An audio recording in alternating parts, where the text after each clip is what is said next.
started in the Caribbean, a tiny island of Trinidad and Tobago, a population of maybe 1.3 million people. The island of Tobago is where I was born.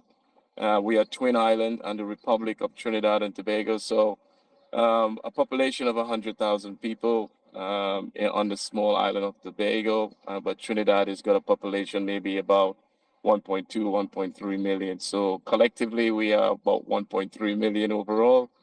Um, and yeah, just so you got a bit more insight, I was brought up by my mom and dad, obviously, both just living in a two-bedroom bungalow, nine of us, siblings, six boys, three girls. And really, I look back as at that time it was a real fun place. All I know, nothing else outside of Tobago and Trinidad.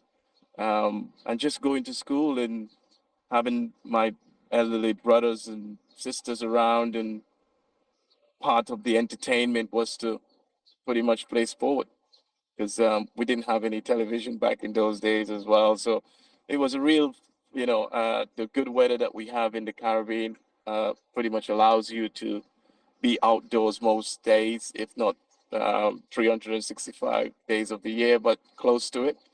And so, and the beaches and stuff. So it was a real active place with very little, what we call in today's society, the social media that they have. So, yeah, so you had to be engaged with your siblings, people in and around what we call at the time the villages that we brought up in.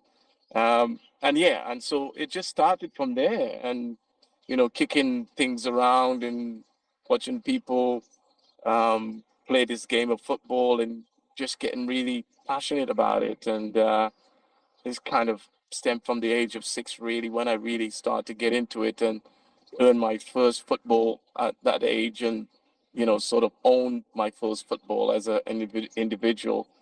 And that's when I take president in it, more interest in it, where morning and afternoon I will play with that particular football. And keeping up was one of the things, and I tried to master the art of keeping up.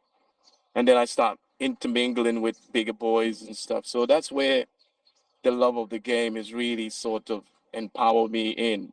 Um, I'm sure later on, as we extend into the conversation, where it led me to, but I had no thought for a moment that was existed. There was no role model or anything of that nature to look up to.